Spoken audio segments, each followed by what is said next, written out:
ही भाजी इतकी सोपी आहे की फक्त तिखटा मिठात बनणारी भाजी आहे आणि वाटणार नाही. एखादी पोळी तुमची मुलं एक्स्ट्राच खाऊन घेतील. इतकी सोपी आणि छान ही बटाट्याची भाजी मी आज बनवणार आहे. तर यासाठी इथे साल काढून बटाटे असे चिरून घेतलेले आहे लंबे लंबे, जसे वेजेस प्रमाणे. तुम्हाला ज्या आकाराचे असेल त्या आकाराचे तुम्ही कापू शकता. आणि तेल टाकलेलं आहे. तेलामध्ये काय झालं, व्हिडिओ कट झाला. फक्त जिरं आणि हळद टाकून बटाटे टाकले आहे. मी दाखवते तुम्हाला. तेल गरम झाल्यानंतर त्यामध्ये फक्त जिरे घातलेले आहे, हळद आणि बटाटे टाकलेले आहे. बिलकुल मोहरी वापरायची नाही आहे. काही भाज्यांना मोहरी बिलकुल चांगली लागत नाही आणि कोणी कोणी वांग्याला सुद्धा मोहरी टाकताना दाखवतात, जे बिलकुल चांगली लागत नाही. तर फक्त जिरं, हळद आणि बटाटे इथे फ्राय करून घेतलेले आहे. आणि त्यानंतर आता त्यामध्ये चवीनुसार तुम्हाला मीठ टाकून घ्यायचं आहे. मीठ टाकल्यानंतर त्याला परत थोडंसं परतायचं आहे. एक अर्धा मिनिट किंवा 15-20 सेकंद तुम्हाला याला परतून घ्यायचं आहे व्यवस्थित. परतल्यानंतर ते यामध्ये तिखट टाकायचं आहे आणि थोडीशी धना पावडर मी टाकते कारण मला आवडते. नसेल तुम्ही पूर्ण स्किप करू शकता. नुसती हळद तिखट मिठाची ही भाजी पण खूप छान बनते. आणि थोडीशी आता याला वाफ दाबून देणार आहे. त्याने काय होईल, मग तिखटाचा जो रॉ स्मेल आहे तो निघून जातो. आणि मग वाफ दाबल्यानंतर परत याला झाकण काढून आता व्यवस्थित असं मिक्स करून घ्यायचं आहे.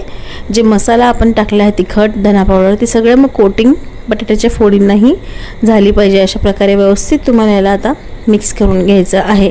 आता ही भाजी मी नेहमी बनवते, खूप वर्ष झाले बनवते. त्यामुळे आमच्या घरात ह्या भाजीला क्रिस्पी पोटॅटो नाव पडलेलं आहे. क्रिस्पी पोटॅटो म्हणलं की मुलं खायला तयार होतात आणि एखादी चपाती शिल्लकच खाऊन घेतात. इतकी ही छान भाजी होते.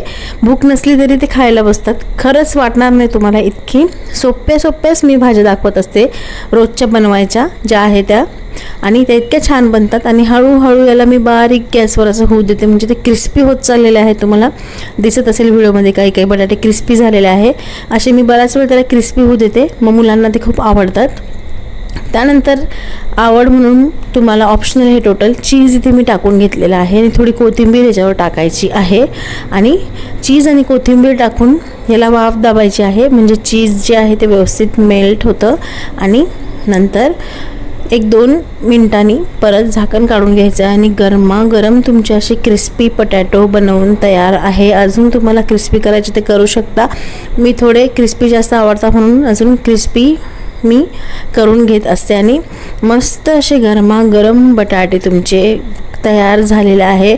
तुम्हाला वाटणार नाही इतके चांगले टेस्ट लागलेले आहे. बापरे, इतके टेस्टी झालेले होते. फक्त तिखट मीठ आणि घरच्या आहे त्या मसाल्याच्या डब्यातनंच मी ह्याच्यात तुम्हाला ही भाजी दाखवलेली आहे. आणि सोबत गरम चपाती पण मी करून ठेवली होती. मस्त गरम चपाती किंवा पराठा असेल त्याला घरचं बनवलेलं तूप लावायचं आणि मुलांना खायला द्यायचं. आवडीने खातात. चला तर आता मी तुम्हाला इथे खाणार आहे. खाताना पण पहिला माझा व्हिडिओ थोडासा कट झाला, पण मी ना बटाटे इतके टेस्टी झालेले आहे आणि चीजमुळे त्याला एक वेगळाच फ्लेवर येतो आणि मुलं आवडीने खातात. चीज हे टोटली ऑप्शनल आहे. नसेल टाकायचं तर स्किप करू शकता तुम्ही. नुसते तिखटा मिठाचे पण क्रिस्पी पोटॅटो हे छान लागतात. तर आता आम्ही हे सगळे खाणार आहोत. तुम्ही पण नक्की करून बघा. रेसिपी आत्तापर्यंत आवडली असेल लाईक, शेअर, कमेंट करा आणि मनीज रेसिपीला सबस्क्राईब करा. आणि व्हिडिओच्या खाली कमेंटमध्ये गेल्यावर तुम्हाला हाईप नावाचं ऑप्शन दिसेल. तर तुम्ही हा व्हिडिओला फक्त फ्रीमध्ये आहे, हाईप नुसतं करू शकता आणि पॉईंट्स या व्हिडिओला देऊ शकता जर तुम्हाला व्हिडिओ आवडला असेल तर.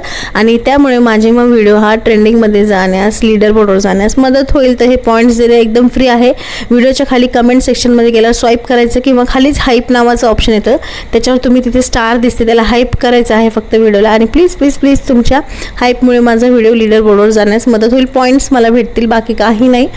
तर नक्की ते करा. आणि ही रेसिपी आवडल्यास आता एक लाईक होऊन जाऊ द्या. तर भेटूया पुढच्या एक छान नवीन वेगळ्या रेसिपीसोबत. तोपर्यंत बाय.